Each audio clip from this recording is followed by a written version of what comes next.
Hello and welcome to episode 87 of Rebel City Podcast. This week's guest is Callum Flanagan. Callum is a host for a grief support group called Let's Talk About Loss. Let's Talk About Loss, they do peer support, which me and Matt are more than well versed in, having spoke to a lot of sort of male mental health peer support groups. But we had like a really cathartic conversation talking about what the group's about, talking about Callum's personal experience with loss, as he'd lost his mum at 16, and me and Matt shared a couple of times in our life where we have lost loved ones and our experiences, and it was incredible to actually hear a lot of the similarities that we all faced, attitudes for others, and talking about how grief is actually a taboo subject. And we also, even Callum, came up with some excellent suggestions on how we could educate young people in this area.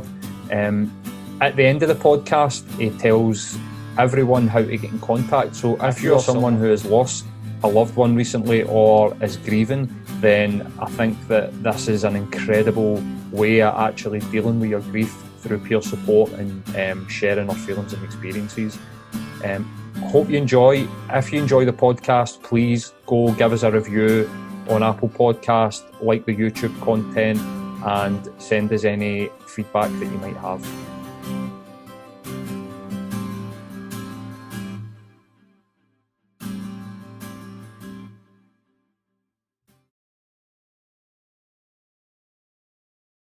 So, welcome to another episode of Rebel City Podcast. This week's guest is Callum. What's your second name, buddy? Flanagan. See this Zoom thing? Like, it comes up. All I need to do, it's about the 5th or 6th time I've done that to somebody. Every time we've used Zoom, you've done it, mate. Like, aye. So, Callum Flanagan. How's it going, bud? Very good. Yeah. Happy birthday, mate. Thank you. It's your birthday it's yesterday. nice to have you. So we're here to talk today about Let's Talk About Loss, which is, I believe, is it focused on men? Is it like a men's grief organisation, no, just in general? It's just general for young people aged 18 to 35. Okay, so I'm just outside young people. Yeah. I'm just slightly further outside young people, but considered young. I've not considered myself young in a long time. But Callum, do you just want to introduce yourself to the people that will be listening? Just give us a sort of general flavour of what you're about, mate. Yeah. So I'm Callum. I study for a PhD in wind farm development at Strathclyde Uni. We also build a wind-powered car, and we were supposed to race that this month, but it was been called off. Was that in the press? Did you get some press coverage about that? A wee bit, yeah. Yeah, I think I read something about a wind-powered car for Strathclyde University. So, yeah, and that's a whole episode in itself. Well, you can get me back. What are you doing next weekend? Yeah, and I'm a host of Let's Talk About Loss, and I've been for a couple of months. So what is Let's Talk About Loss? So it's a bereavement organisation which supports young people between 18 to 35 who have lost someone pretty dear to them. So what we try and do is have like a monthly meetup where, we'll just like go for coffee or go to a bar. Sometimes like we'll do other stuff too, like more exciting things like going bowling or something like that. Mm-hmm. So we try and do that monthly. And we message each other in between. It's much more of a make friends who have been through a similar thing rather than we support you. It's kind of like a very well integrated network. So although I'm a host, I get just as much out of it as a regular member does. Okay. Mm-hmm. So it sounds like it follows quite a similar format to some of the groups we spoke to in the past about, just support groups that people have put together off their own back, and a kind of informal structure where everybody kind of pitches in. Yeah, very much so. Cool. How did it get started? So Beth, the big boss lady, she started a blog when she was at university a couple of years ago, I think. Maybe 2018, 2017. Okay. Something. And then with the kind of responses she got to her blog post, people were talking to her. Like, she started doing a meetup for these people in Nottingham, where she went to uni, and now she like taken it further on, and she now like coordinates, like, I think we have 23 groups across the country, in different cities. And then she, like, you know, provides us with the training we need and the help we need and things like that to get everything going. And I'm assuming that was the blog that you're referencing was something that she put together after, I'm assuming, experienced some sort of loss herself. Yeah. Her father died when she was at university. It's a tough one. I mean, yeah, a lot of pressure on you already when you're at university, or when you're in that early sort of late teens, early 20s mode. Like, you're just finding yourself for the first time, and then imagine dealing with that type of loss would be quite a complex issue. Yeah. I mean, I know from my own personal experience. I mean, I lost my dad when I was 21, and I mean, I felt like a child.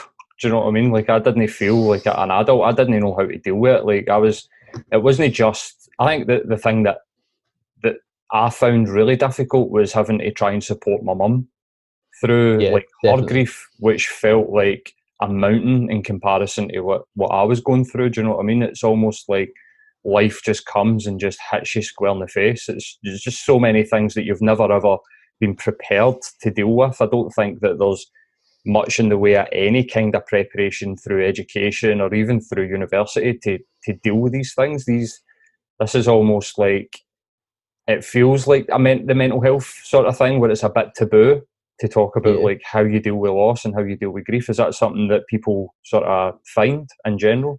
Yeah, everyone says that exact same thing, and I say it too. So I lost my mum when I was 16, and I was like just about to do my hires, and you know, like you said, it was just me and my dad who lived in the house at the time. My brother had moved out, so now I was thinking about, like, you know, how much worse it would be for him because he's lost his life partner.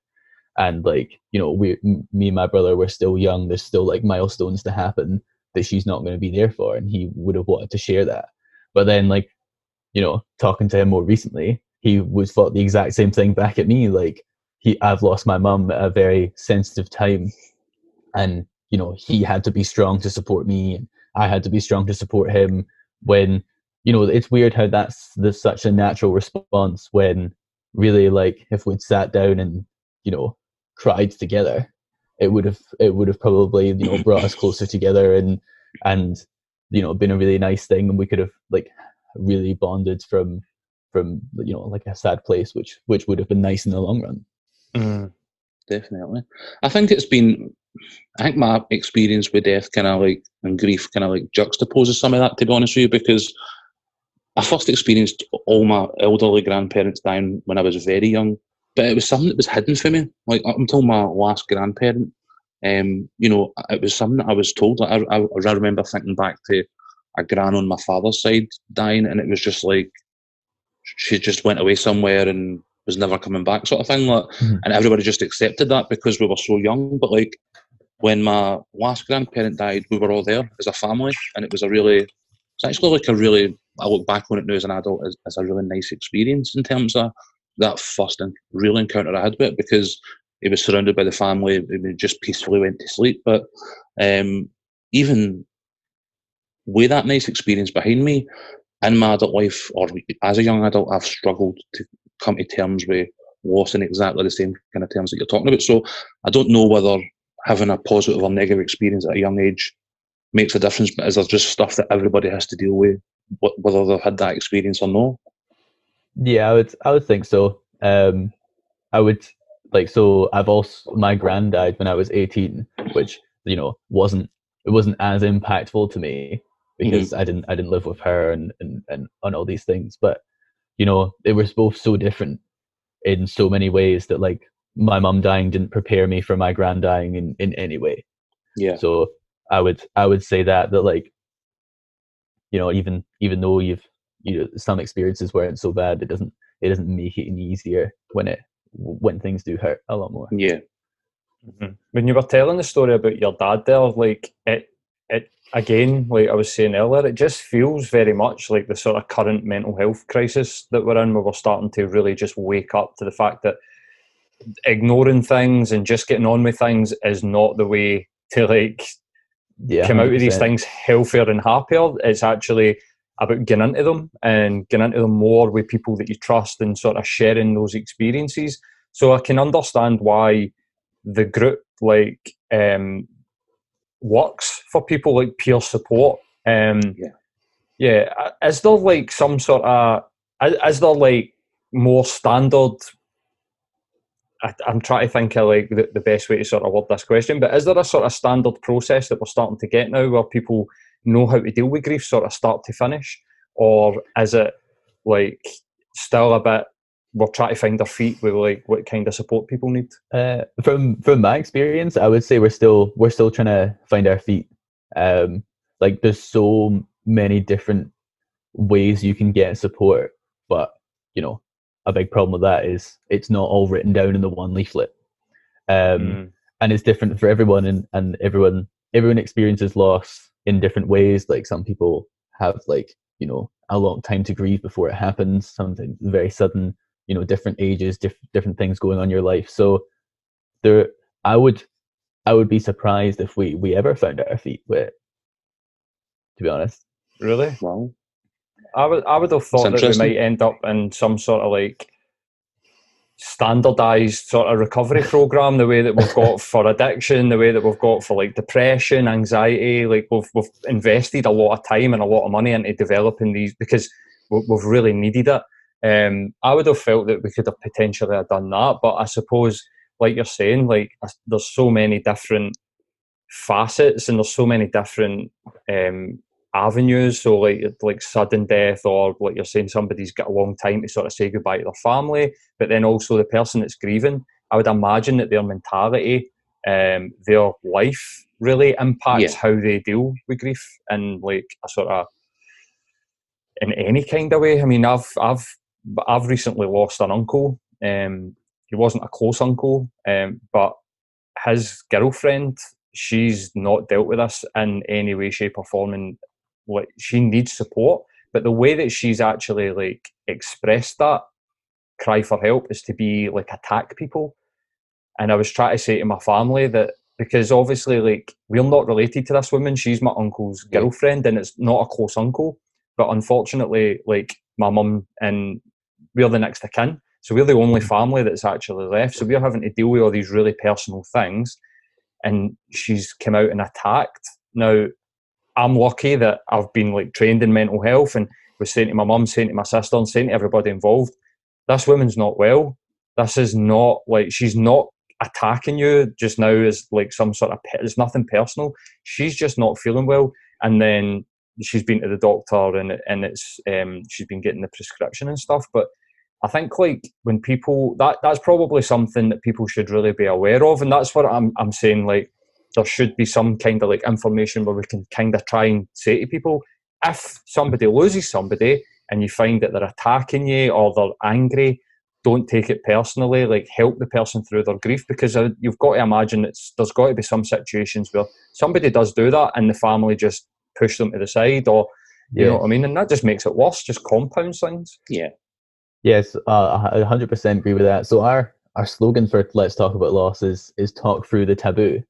So the more like my overarching perspective is, you know, the more people talk about it, the more we'll understand, you know, like some people lash out, some people isolate themselves, you know, people do different things, but everyone just needs to talk and, you know, be educated and what people are likely to feel, how people feel, where the support is. Even for like, you know, someone like my friends, when I lost my mum, you know, they were all 16 and they were looking at me as someone as like, you know, you kind of have to, you know, tiptoe around, like you don't want to say the wrong things, and like I could be someone who was going to lash out at a weird, you know, a random moment.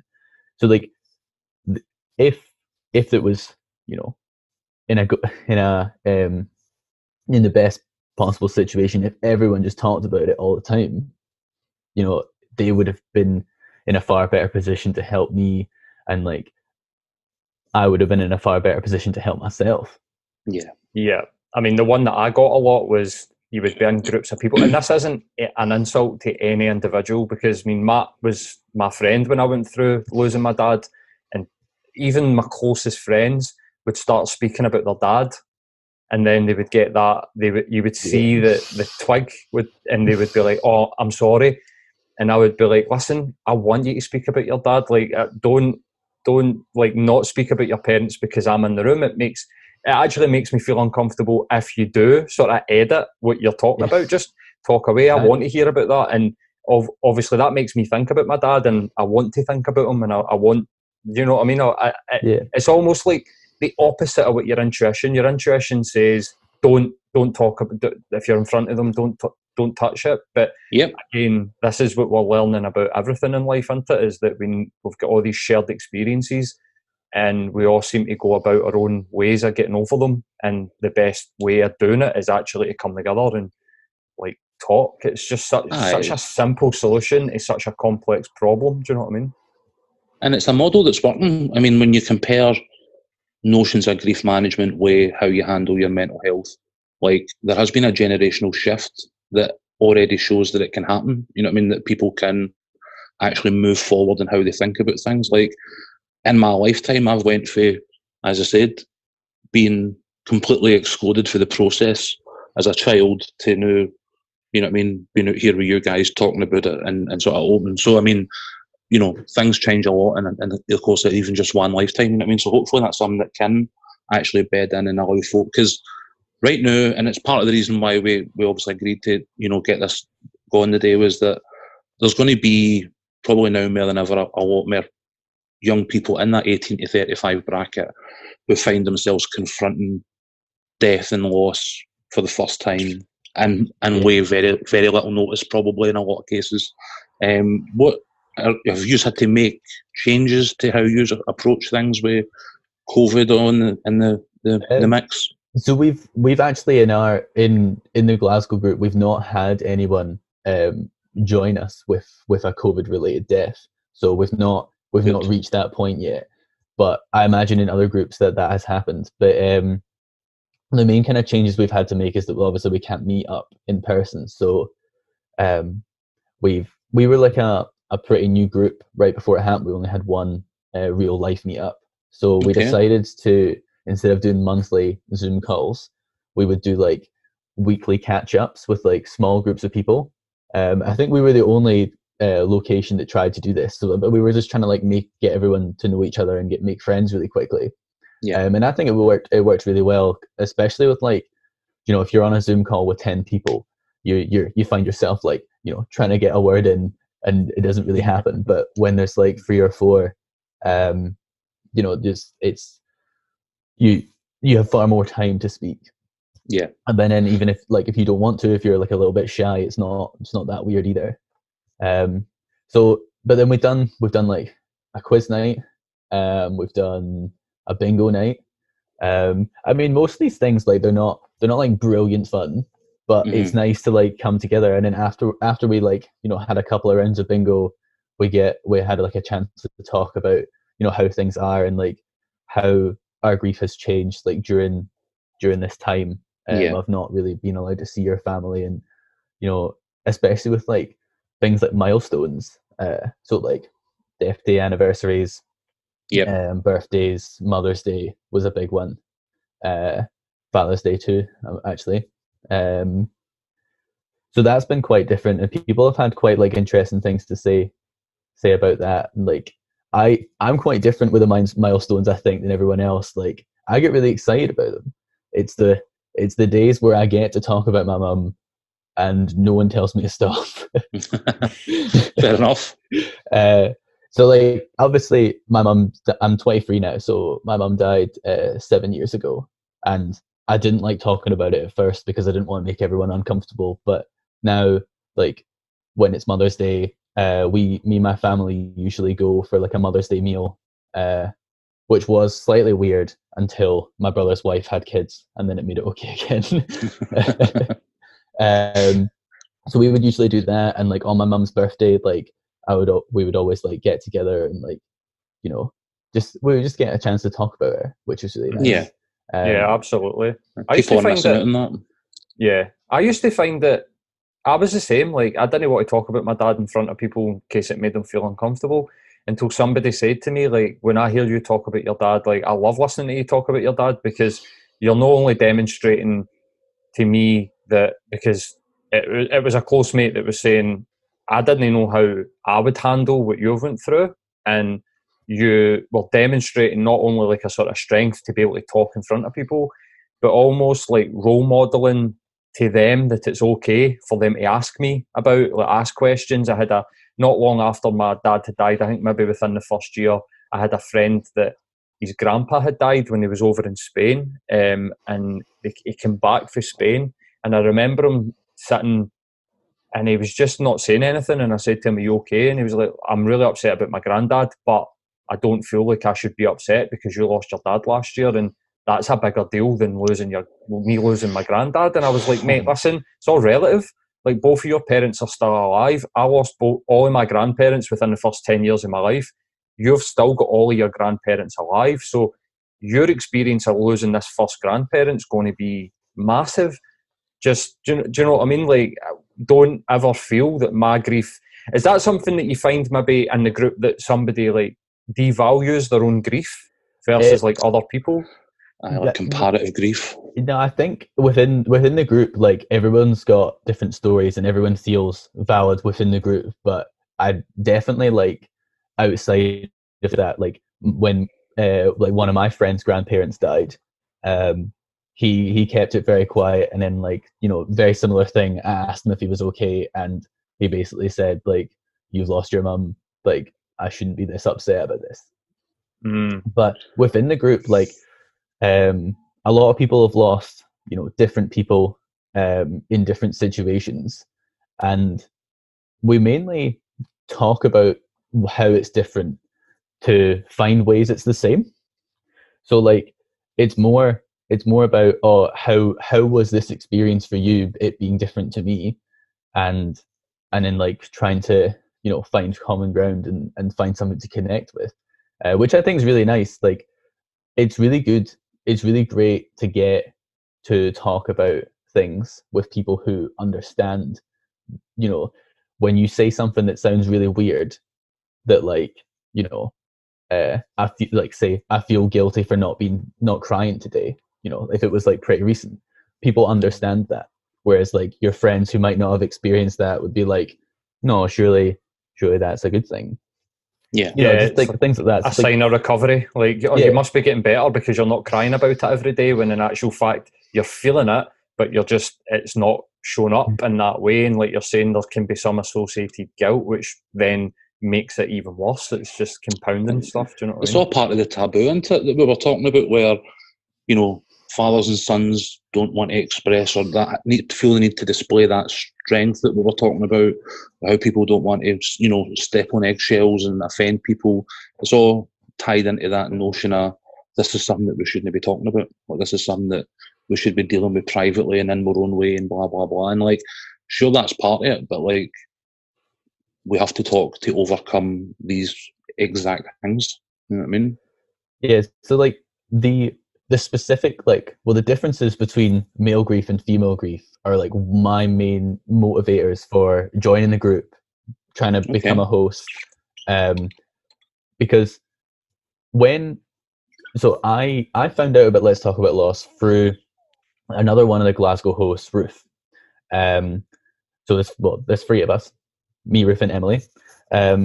She posted on her Instagram that she's starting this group, and I was like, "Oh, this is brilliant! Like, I'm so proud of you for doing this. You know, this will be really great. Is there anything I can do to help you, or, like, do you want me to come along so, like, you know, there's going to be someone there?" Like, I was mainly going along the first stage to, like, support her through, like, you know, forming this group and, like, trying to make something of it. And then there was no other men there, which wasn't a surprise to me. But what was is that all the women who were there looked for this kind of thing. They all looked for a support group. And I was a wee bit shocked, like, because I didn't even think that things like this existed. And then I went home and I spoke to my pals and I spoke to my family, and I was like, would any of you know that this is real, that this thing happens? And they were all like, no, I wouldn't even bother looking for it. I don't, like, some of them would said that they didn't think it would be for them, and some of them said that like it would be, but they just didn't know it was a thing. So that was then, a bit of a wake up call for me that like we kind of men need our hands held a bit more in making the first step. Definitely. So if I can be there and be like, a face of Let's Talk About Lost Glasgow, and show, like, make it easier for men to get in the door, because I can imagine there'd be a lot of people who'd be intimidated by joining a group of 10 ladies. Yeah. If that was their first experience, I'd try to open up about it, definitely. And then like they're more, likely to connect with my story, because we're like, do similar kind of things with our friends and that. So like that was a main motivator for me to join and to become a host, to just kind of get more men involved, and more men like wanting to, cry in front of each other. Yeah, that's going to be a big hurdle, I think. Like, don't like make that your tagline. Like a place for men to come and cry. Yeah, that's not going to do it. Like, see, when I think about like the differences in reactions, and I suppose like Matt's got a story as well about like losing a friend in his early 20s, which amongst a group of men. Yeah, but like the difference in reaction that I got, the last major loss that I had was my dad, and all of the women in my life were asking me if I was okay, and all of the men in my life congratulated me on how I dealt with it. So I can remember, like, just as like a sort of personal story, my dad had suffered a long time with heart disease, and he knew he was going to die. So like 24 hours, 48 hours before, and we got to go up and say goodbye, which I'm so thankful for that we had that opportunity. But he said I was in a band at the time, and we were doing a lot of gigs, and he said to me that he didn't want that to impact the gigs that I had coming up, and he wanted me to continue. Please go and keep doing what you're doing. And at first I was like, fuck that, like no chance. But then I started to think, right, do you know what? Like, this is what he's asked, so I kind of want to do it for him because he's asked me to do it. And after, I had a gig on a Friday night in Glasgow, and after that gig, there was a queue of guys outside the venue, and they were all just, can't believe you just did that. Like, you're such, just the strength that you just showed. See, internally, I was crumbling. I was absolutely like shattered. I went out after that night out, get fucking pissed drunk, had the funeral the next day, woke up hungover, had to go to my dad's funeral. Was not a healthy experience for me in the slightest. But the difference between the male and the female response was, as I said, all of the women, my girlfriend, my friends, put their arms around me, are you okay? But the men, it was like, you dealt with that so well, big man, and congratulations for that. And yeah, I was one of them. Yeah, that's it, man. And even I wore it as a badge of honour. I felt like that was my duty. I need to be the big man here. I need to just go on with this. My dad's asked me to do it. This is what I'm saying to my mates. I'm going to do this. And they're all like, I can't believe that you're going to do this. But it made me think, I've done this. You dropped your dad at the church at like 7 o'clock and we're on the stage at the 13th note at 9. It was like crazy. Mm-hmm. It was actually like, so, and looking back on it, was really unhealthy. Like, but at the time, you just couldn't. It was ridiculously unhealthy for me in a lot of ways. But one of the ways that it was really unhealthy is that I felt like, oh well, I've done it. That's it. Like I must be over this because I'm doing all this and everybody's giving me the pat in the back and right. So this is how you deal with things. And it took me years to go over that because I went into a destructive pattern of drinking and drugs and all these things that when I look back now were all stemmed for this sort of situation.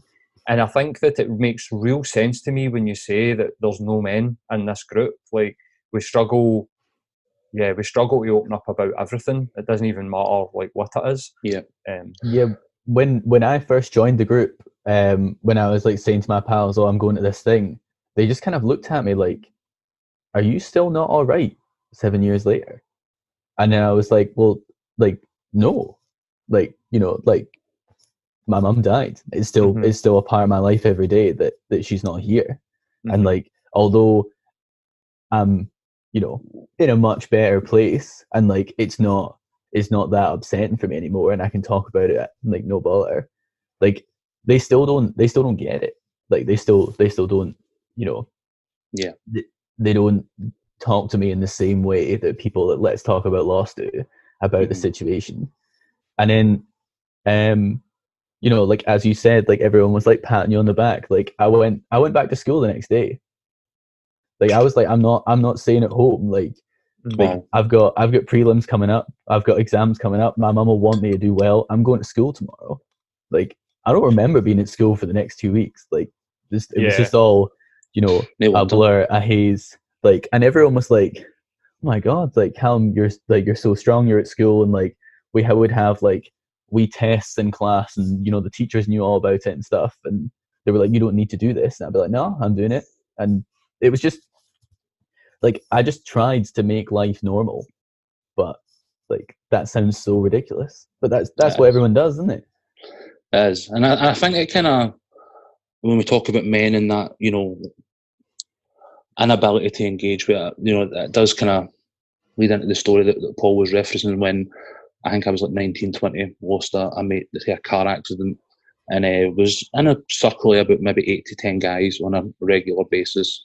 You know, we went to funerals, we cried at funerals, but that was really it. We went to, as you say, milestones. We went to the family for anniversaries and for birthdays and paid our respects and stuff like that. But I don't think in the entirety of the time where, you know, we would be expected to mourn it, we ever, one of us ever addressed it in the group at any point, even though we were in each other's back pockets 24/7.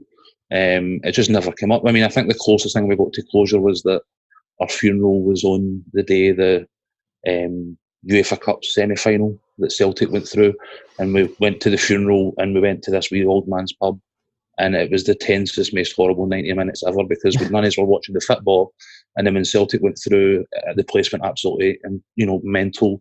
We had this release, just everything that had been going through the course of the day, and I think that's the closest thing we had to like collective closure, was like Henrik Larsson scoring a football match. Like it was, you know, again, like Paul's saying, just incredibly unhealthy. Like, are you seeing a change in the amount of men that are attending? Is it starting to bed in? Is it something that you're seeing progress on? I think there's maybe about, across nationwide, I think 20% of the members are men, and I think that's quite high. Beth thinks that's pretty low, but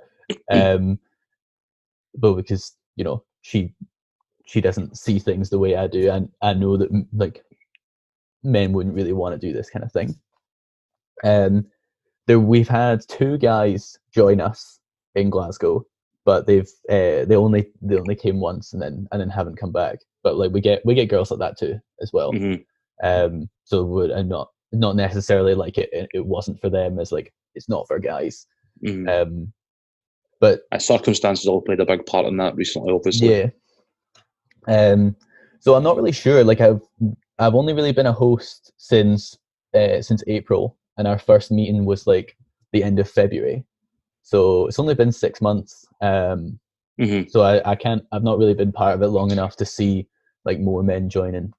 I've got to say, I feel like 20% is probably a higher figure than I would have guessed. We've just both individually talked about being in groups that, you know, probably 10 guys at a time, and the talk of grief in each of those groups was 0%. You know what I mean? Like, so 20 feels like, fair enough, there might be room for manoeuvre and improvement, but like if we're reaching 20%, then I would say that's still good work getting done.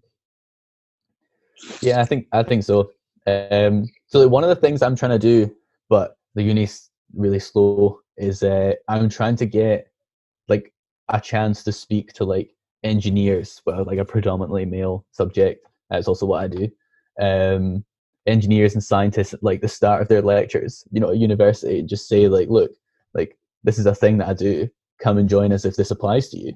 Because as I said earlier, like I just don't think men in general know about this kind of thing. And like, you know, if you say like, oh, what have you thought about going to a support group? You know, it sounds kind of really daunting, and it sounds, you know, if you are going to a support group, you can't hide that you're not, like, you don't need it. Yeah. Like, you can't go back to work the next day and be like, everything's fine, but I'm going to a support group tonight. You kind of switch it on and off just in the meetings. Yeah. So like from, I think everything stems to like you try and make other people see like that you're doing okay. So like I think that's a main thing as to why like men don't really want to do this kind of thing or don't look for this kind of thing, because you can't keep that facade up. Yeah, it's got to be linked to the sort of stop crying, man up. It's got to be linked to. We're told from the youngest at ages that our emotions are a weakness and that they won't serve us in life.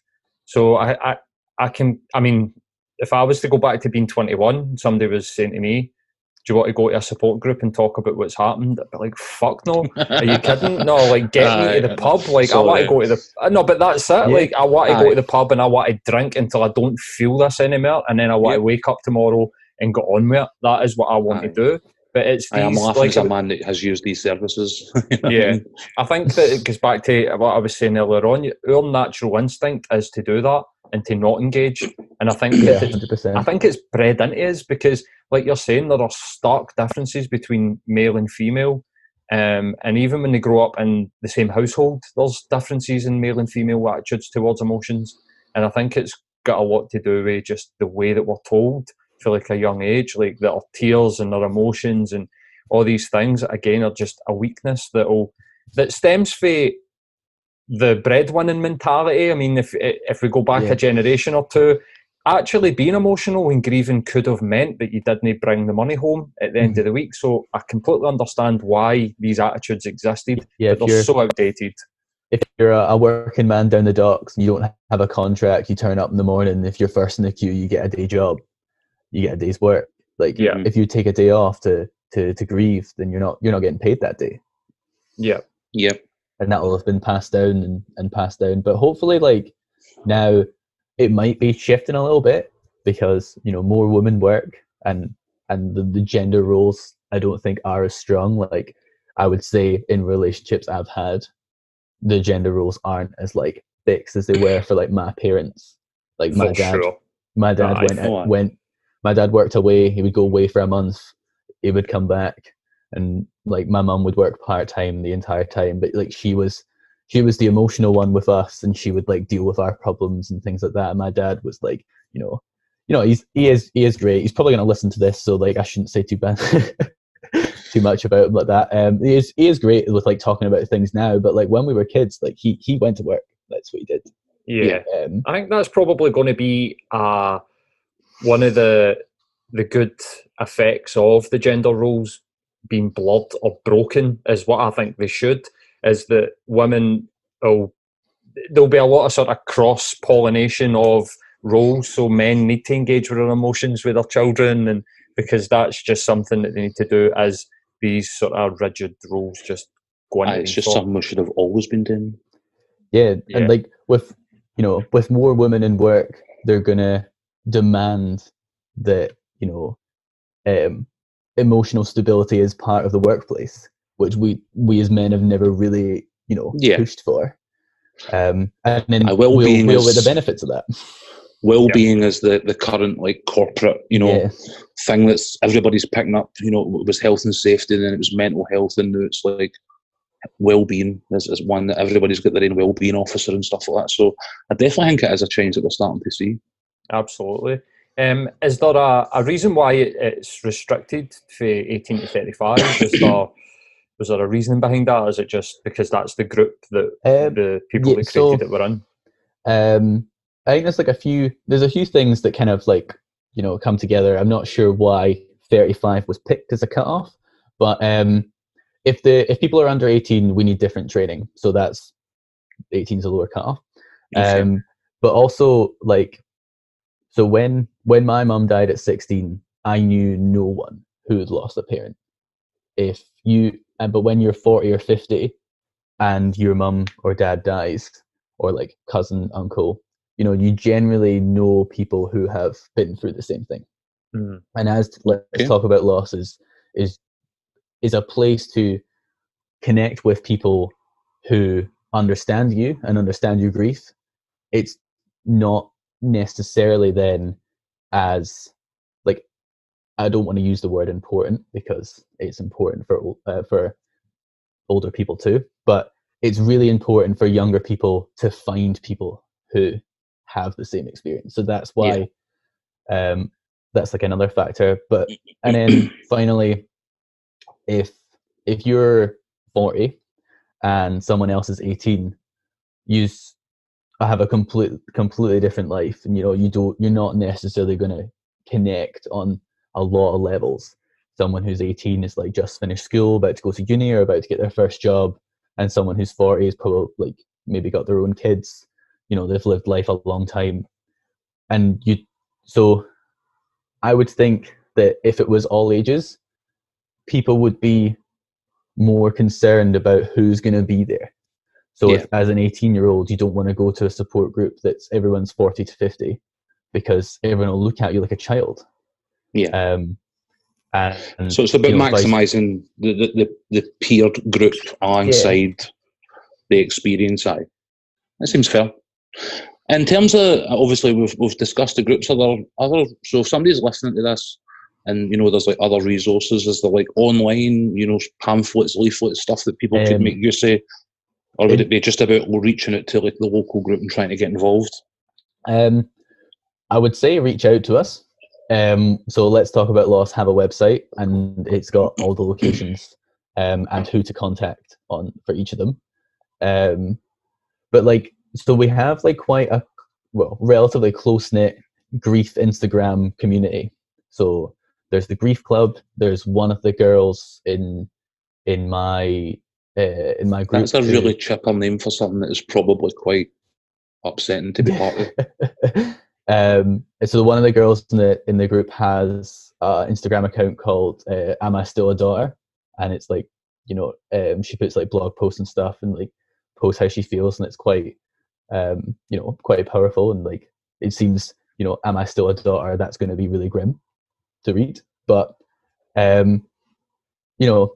grief is kind of grim, but she does talk about it in a really nice way. There is like a few other things as well, but I can't really remember off the top of my head. But yeah, like Let's Talk About Loss Instagram account, our website, the grief club. They're all really good, and like whoever's running the accounts will chat to you. Cool. That was something I was going to actually ask you. Do you think that the sort of the information that we get through the internet and the support that we can get through social media, we see a lot of men, like Matt was mentioning earlier on, that maybe in the last 18 months we've seen huge amounts of men's support groups for mental health pop up. It's all been facilitated through Twitter and Instagram and Facebook. Do you think this is something that we'll actually see as just being a lot easier for people to deal with in the future, as they have not only more information, but people there that they can connect to, speak in the DMs and stuff like that? Yeah, I definitely think so. Because there will be some people who, hiding behind a screen will make them more comfortable if they want to talk to someone. Like talking to a stranger is sometimes easier than talking to your best pal. But then other way around for some people. So yeah, definitely like the Instagram community is definitely only going to get better, and you can find someone who's got as close to or as far away from as same experience as you want to find, but if you lived in a small village of like 200 people, one, everyone's going to know you. Two, people might not have the same experience. But whereas like, there's a lot of downsides to social media, but in terms of upsides is you can connect with people that you would never get a chance to connect to otherwise. Maybe that's me just showing that I'm slightly outside the young person age range, because the thought of like trying to manage my grief via Instagram is something that until like 3 minutes ago would never ever have occurred to me. So like, fair play to the folk that are taking it to that platform, because my brain still just associates it with flashing images. You know what I mean? Like, and that's coming for a pair of people that have sat down and spoke to like activists that have all started online, like On the Ball, and like the endometriosis episode that we did. It's all like, which I suppose brings us back to like the fact that this was all started by females. Like, this is something that me and Matt find a lot, is that women are like the starting point for men getting their shit together pretty much, like across the board.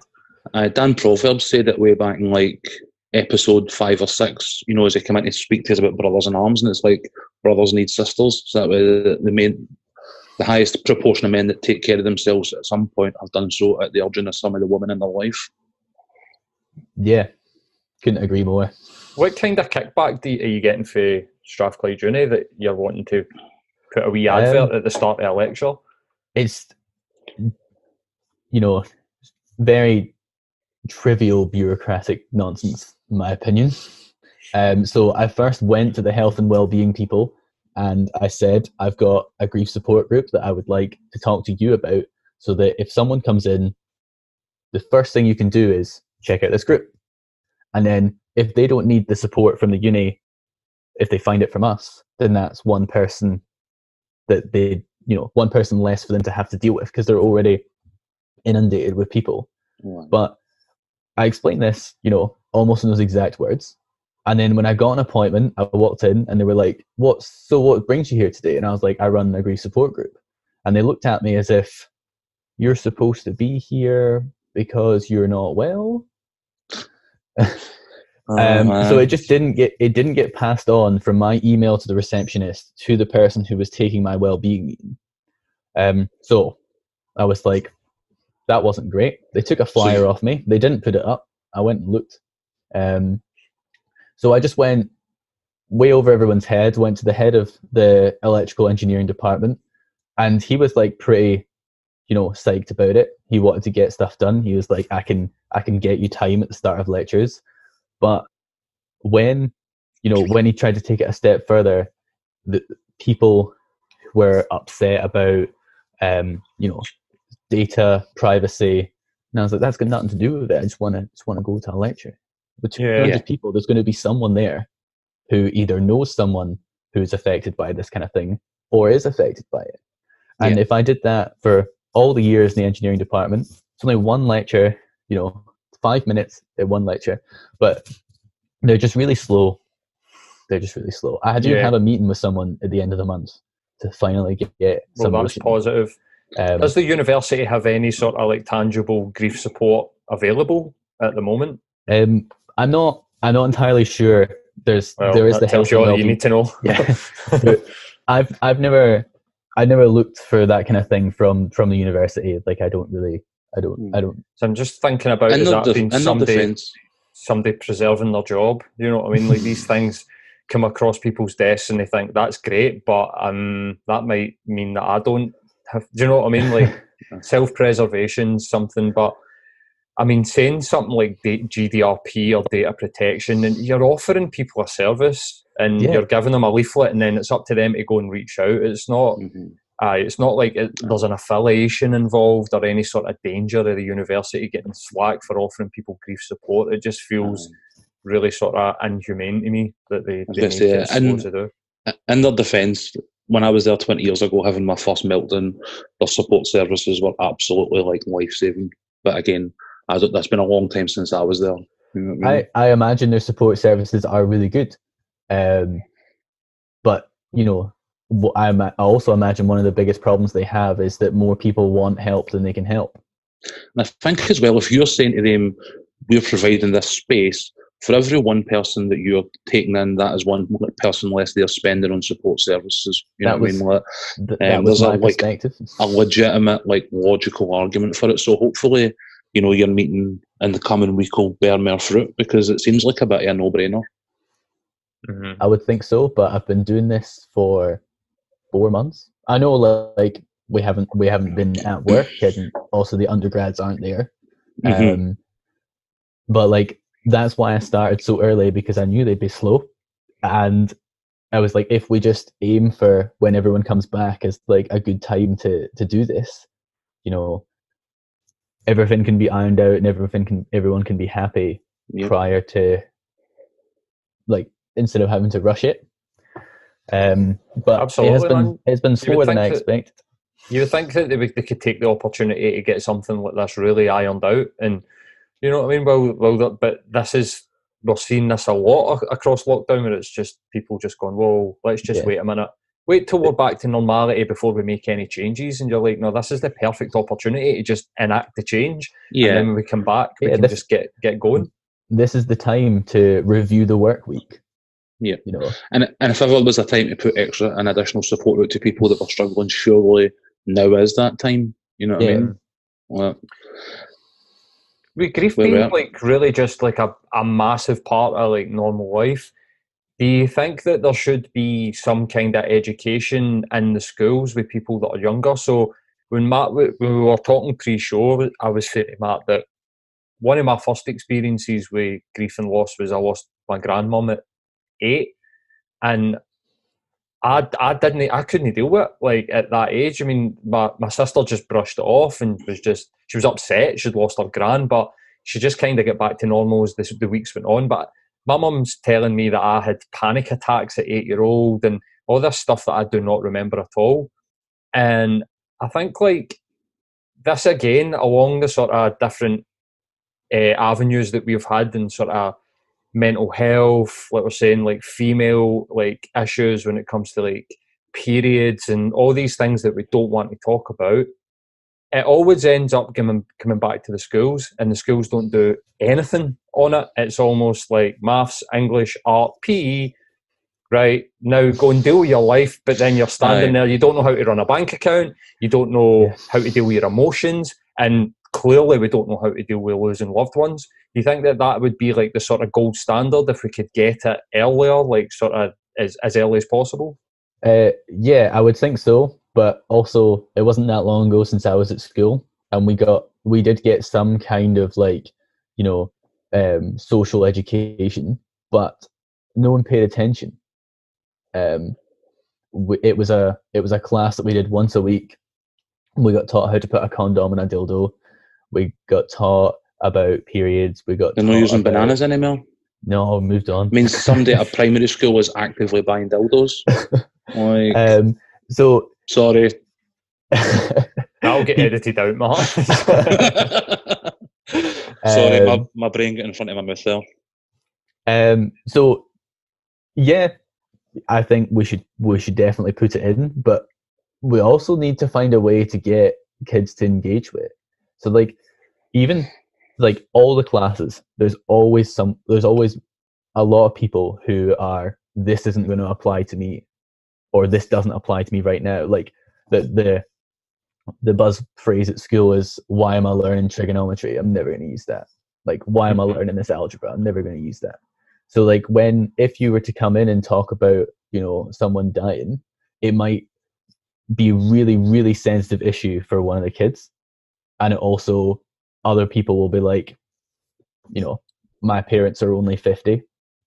That's not going to happen for 20 years. This doesn't apply to me right now. I will be older when this kicks in. I'll be better at dealing with it. It's fine.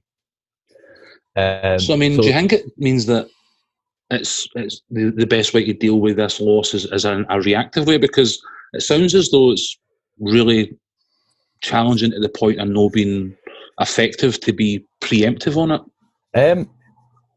I don't know. No.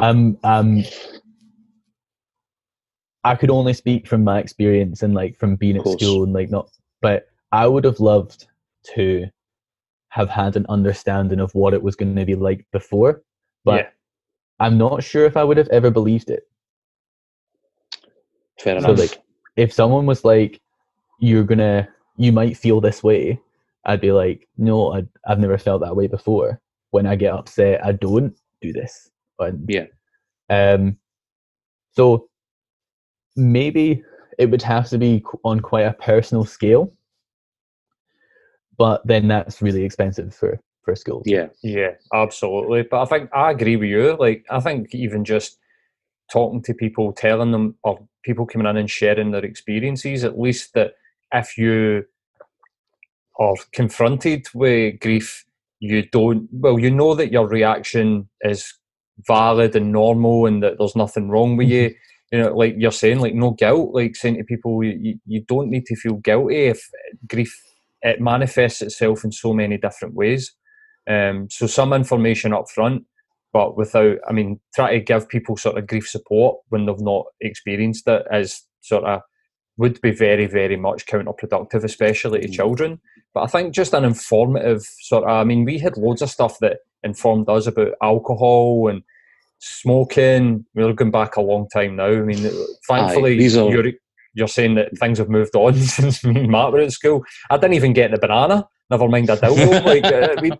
We didn't even get that. I don't even remember. School, to be fair. I don't think like condoms were ever really on the agenda there. You know what I mean? we get religious education instead of sex education, which was like absolutely fucking useless. But no, Matt, don't.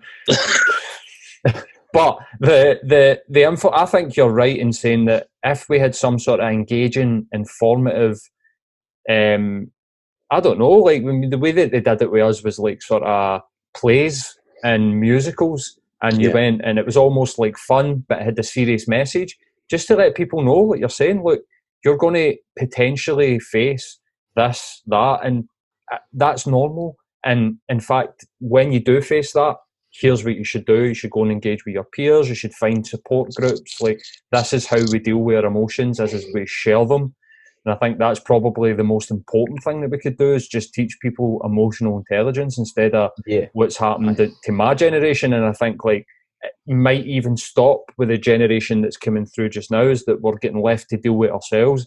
We make some huge mistakes and it can impact you for many, many years after it. Yeah, I think something that would be really valuable is, you know, how to deal with your friend that's grieving. Aye.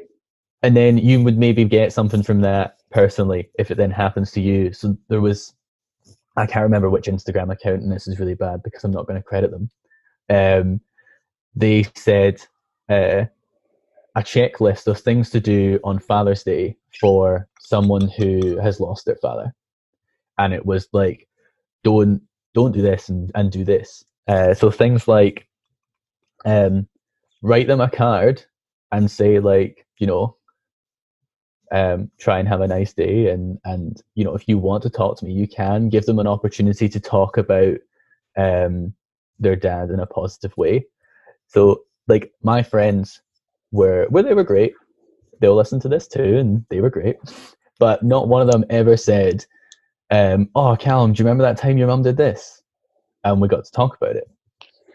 So if there was that in school and my friends were like, do you know what, we should pinhole some time at a party to be like, oh, do you remember when your mum came out and smoked a joint with us? That was hilarious. Did that happen? Yeah, it did.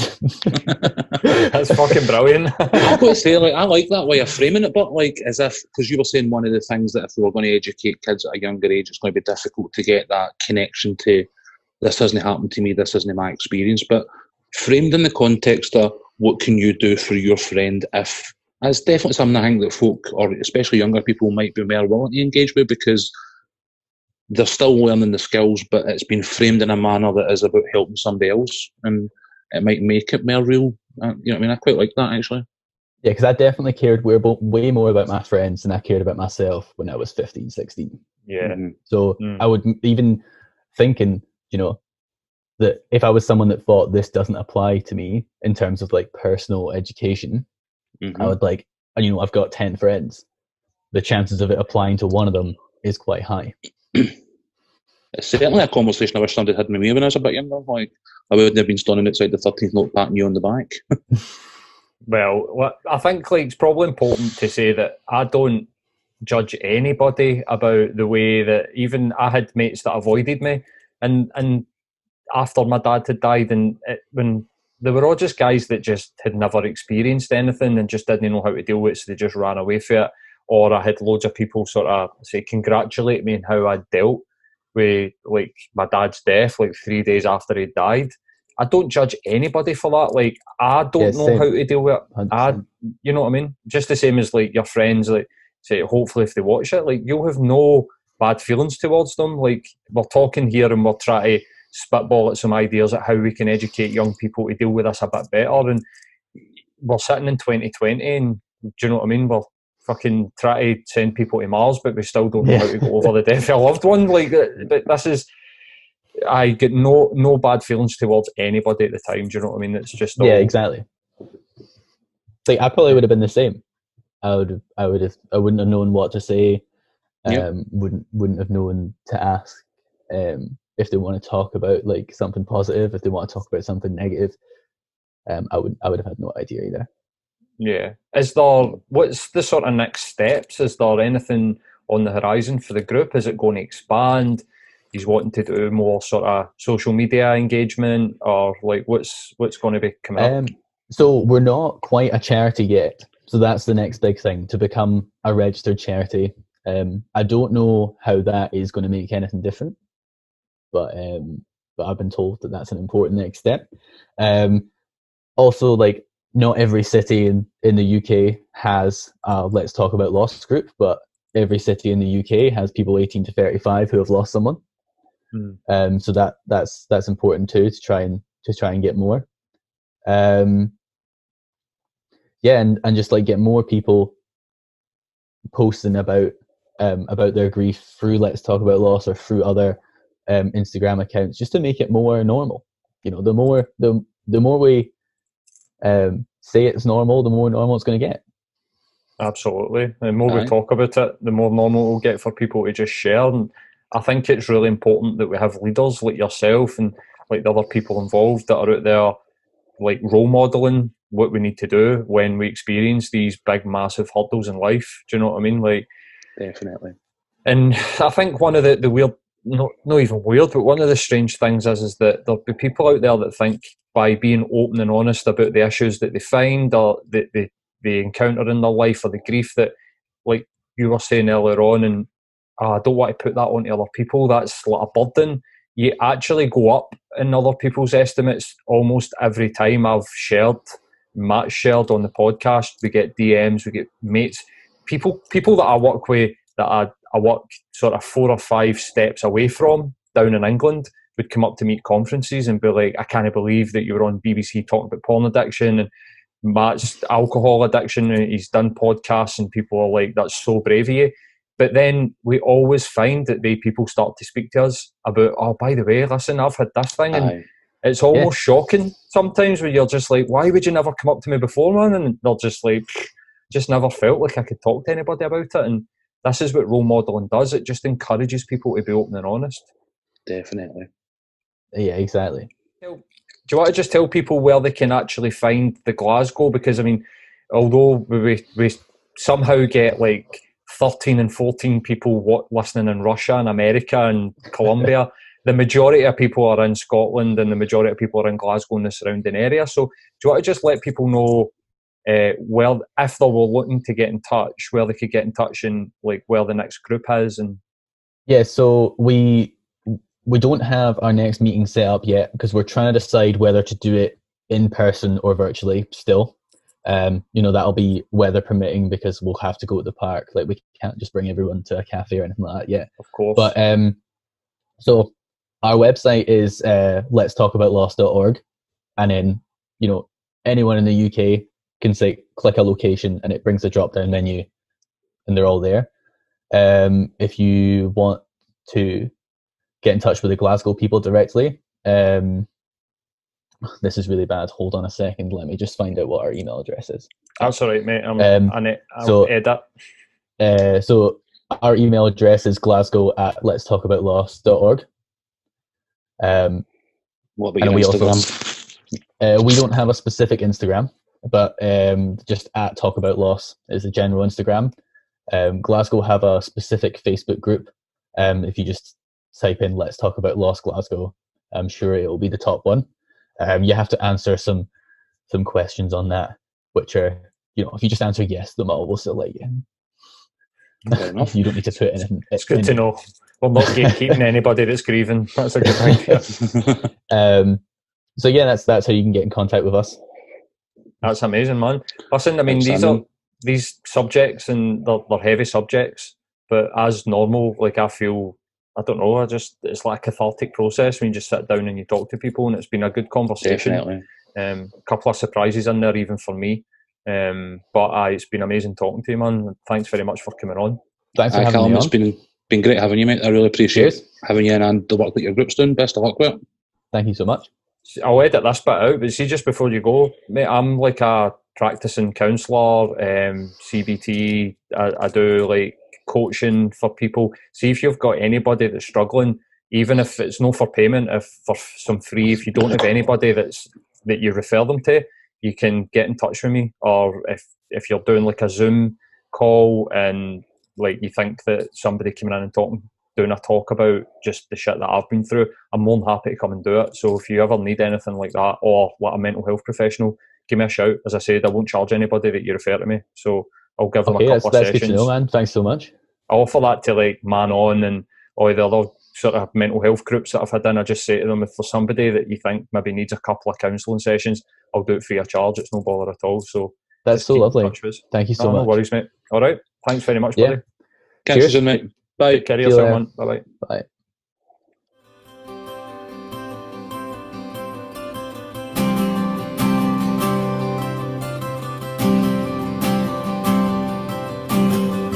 I made a promise to whom will not to you, so stop the party.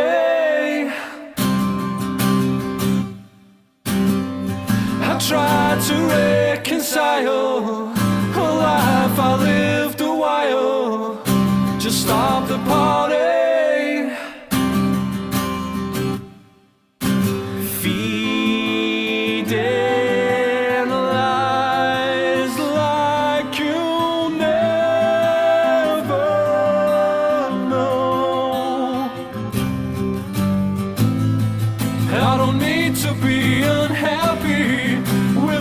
To call my own, we'll end up burning bridges sat upon a selfish throne.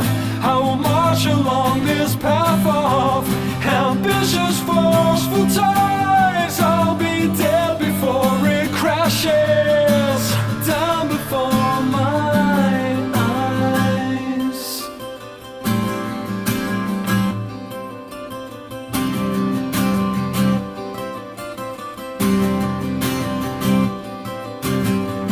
I know we'll make it through smiles and trials of fire. We'll make the party. I see right through it, the great deceptive fate you call a party.